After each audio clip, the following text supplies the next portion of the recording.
만약 당신이 지금 은행 예금만 믿고 있다면 당신은 매일 조금씩 가난해지고 있는 중입니다. 너무 과격한 말처럼 들리시나요? 하지만 이건 부정할 수 없는 수학적 사실입니다. 오늘 이 영상을 끝까지 보신다면 왜 투자가 선택이 아니라 생존을 위한 필수 조건인지 뼈저리게 느끼시게 될 겁니다. 우리는 흔히 투자를 위험하다고 생각합니다.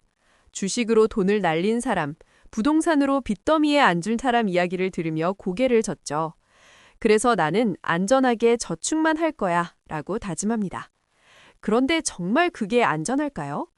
가장 큰 위험은 아무런 위험도 감수하지 않는 것입니다.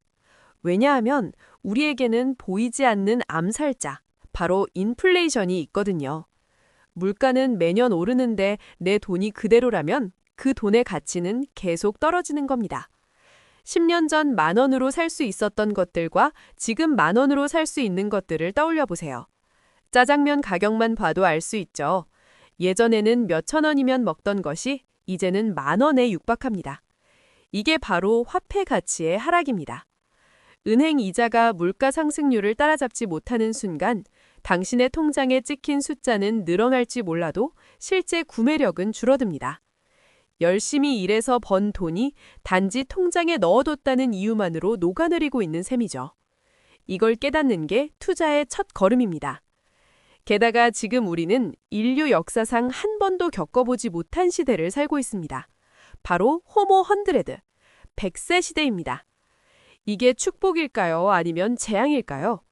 준비된 사람에게는 축복이지만 그렇지 않은 사람에게는 길고 긴 고통이 될 수 있습니다.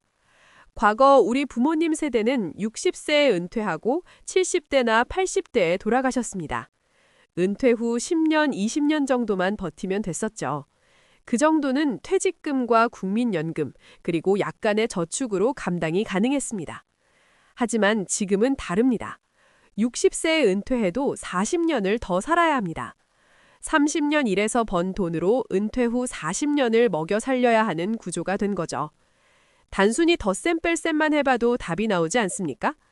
근로소득만으로는 절대 이 긴 노후를 감당할 수 없습니다. 여기서 중요한 포인트가 하나 더 있습니다. 바로 노동소득과 자본소득의 격차입니다. 프랑스의 경제학자 토마 피케티가 증명했듯이 역사적으로 자본 수익률은 항상 경제 성장률보다 높았습니다. 쉽게 말해 월급이 오르는 속도보다 자산 가치가 오르는 속도가 훨씬 빠르다는 뜻입니다. 서울의 아파트 가격이나 우량 주식들의 10년 전 가격을 보세요. 당신이 아무리 야근을 하고 투잡을 뛰어도 자산이 불어나는 속도를 따라잡기는 불가능에 가깝습니다. 내가 일하지 않을 때도 나를 위해 일해줄 아바타, 즉 자본 시스템이 없다면 우리는 평생 노동의 굴레에서 벗어날 수 없게 됩니다. 그렇다면 국민연금은 어떨까요? 안타깝게도 상황이 낙관적이지 않습니다. 저출산 고령화로 인해 연금을 낼 사람은 줄어들고 받을 사람은 급격히 늘어나고 있거든요. 연금 고갈 시점이 점점 앞당겨지고 있다는 뉴스를 매일 접하고 계실 겁니다. 국가가 나의 노후를 온전히 책임져 줄 수 없는 시대가 이미 도래했습니다. 이제 내 밥그릇은 내가 챙겨야 하는 각자도생의 시대인 거죠. 이게 핵심인데요. 투자를 하지 않는다는 건 자본주의 사회에서 가장 강력한 성장 엔진을 꺼두고 달리는 것과 같습니다. 우리가 사는 세상은 자본주의 시스템으로 돌아갑니다. 기업은 끊임없이 혁신하고 상품을 만들고 이익을 냅니다. 우리가 쓰는 스마트폰, 우리가 타는 차, 우리가 먹는 음식, 이 모든 것을 만드는 기업들의 주인은 누구일까요? 바로 주주들입니다. 당신이 삼성전자 핸드폰을 사고 스타벅스 커피를 마실 때마다 당신은 소비자로 머무릅니다. 하지만 그 기업의 주식을 산다면 당신은 주인이 됩니다. 다른 사람들이 소비할 때 그 이익을 함께 나누어 갖는 시스템 안으로 들어가는 겁니다. 자본주의의 과실을 따먹는 위치에 서야 합니다. 소비자로만 남을 것인가? 아니면 생산수단을 소유한 자본가로 올라설 것인가? 투자는 바로 그 경계를 넘는 유일한 사다리입니다. 물론 두려우실 겁니다. 원금을 잃을까봐 겁이 나는 건 당연한 본능이니까요. 하지만 리스크에 대한 정의를 다시 내려야 합니다. 단기적인 가격 변동은 위험이 아닙니다. 주식시장은 오르락 내리락 합니다. 하지만 장기적으로 보면 우상향해 왔죠. 진짜 위험은 무엇일까요? 바로 나의 구매력이 영구적으로 상실되는 것입니다. 은퇴 시점에 돈이 모자라 병원비를 못 내는 것, 자식에게 손을 벌려야 하는 것, 노후에도 쉴 수 없이 저임금 노동 현장으로 내몰리는 것. 이것이야말로 우리가 피해야 할 진짜 위험 아닐까요? 투자의 변동성은 이 치명적인 위험을 피하기 위해 지불해야 할 수업료 같은 겁니다. 그렇다면 어떻게 시작해야 할까요? 거창한 지식이나 큰 돈이 필요한 게 아닙니다. 시간을 내 편으로 만드는 복리의 마법을 이용하면 됩니다. 아인슈타인이 세계 8대 불가사의라고 극찬했던 복리 말이죠. 이자가 이자를 낳고 그 이자가 또 새끼를 치는 눈덩이 효과입니다. 하루라도 빨리 시작하는 게 중요합니다. 20대에 시작한 10만 원과 40대에 시작한 10만 원은 60세가 되었을 때 하늘과 땅 차이의 결과를 만듭니다. 지금 당장 커피 한 잔 값을 아껴서 우량한 자산에 묻어두는 것. 그 작은 행위가 미래의 당신을 구원할 동아줄이 됩니다. 잠깐!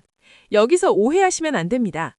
제가 말하는 투자는 일확천금을 노리는 투기가 아닙니다. 빚을 내서 테마주에 올라타거나 영혼까지 끌어모아 무리하게 아파트를 사는 걸 말하는 게 아니에요. 기업의 가치를 믿고 시장의 성장을 믿으며 꾸준히 모아가는 건전한 투자를 의미합니다. 매달 월급날마다 기계적으로 인덱스 펀드를 사거나 우량주를 모아가는 것. 지루해 보일 수 있습니다. 하지만 이 지루함이 쌓여 비범한 결과를 만듭니다. 투자는 IQ 싸움이 아니라 엉덩이 싸움이거든요. 누가 더 오래 시장에 머무르며 인내할 수 있느냐의 게임입니다. 또한 투자는 나 자신에 대한 투자이기도 합니다. 돈을 불리는 과정에서 경제를 배우고 세상을 보는 눈을 키우게 되거든요. 금리가 오르면 세상이 어떻게 변하는지, 환율이 기업에 어떤 영향을 미치는지 관심을 갖게 됩니다. 자본주의의 언어를 배우는 거죠. 이 언어를 모르면 평생 남들이 짜놓은 판에서 수동적으로 살 수밖에 없습니다. 어떤 분들은 이렇게 말씀하십니다. 나는 가진 돈이 너무 없어서 투자할 게 없어요. 아니요, 그렇지 않습니다. 요즘은 단돈 몇천 원으로도 소수점 투자가 가능하고 커피 한 잔 값으로도 ETF를 살 수 있습니다. 금액이 문제가 아니라 태도가 문제입니다. 지금 10만 원을 관리하지 못하는 사람은 나중에 10억이 생겨도 관리하지 못합니다. 작은 돈부터 굴려보는 경험, 그 과정에서 얻는 깨달음은 돈으로 환산할 수 없는 자산이 됩니다. 투자는 단순히 돈을 불리는 행위를 넘어 내 삶의 통제권을 되찾는 과정입니다. 경제적 자유라는 말 많이 들어보셨죠? 단순히 돈이 많아서 펑펑 쓰는 상태를 말하는 게 아닙니다. 돈 때문에 하기 싫은 일을 억지로 하지 않아도 되는 상태. 내가 내 시간을 온전히 주도할 수 있는 상태를 말합니다. 투자를 하지 않는다는 건 죽을 때까지 나의 시간을 돈과 맞바꿔야 한다는 뜻입니다. 반대로 투자를 시작한다는 건 언젠가 돈이 나를 위해 일하게 만들므로써 내 시간을 되찾겠다는 선언입니다. 이제 결론을 내려보겠습니다. 투자는 더 이상 부자가 되기 위한 선택 과목이 아닙니다. 생존을 위한 필수 과목입니다. 인플레이션, 길어진 수명, 낮아지는 연금, 노동소득의 한계. 이 모든 파도가 우리를 향해 덮쳐오고 있습니다. 가만히 있으면 떠내려갑니다. 아무것도 하지 않는 것이 가장 위험한 도박입니다. 지금 당장 시작하세요.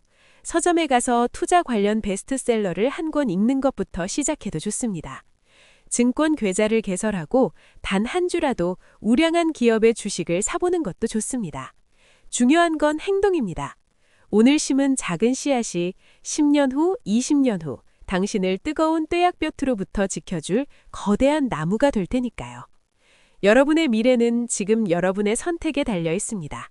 부디 현명한 자본가가 되어 여러분의 삶을 지키시길 바랍니다.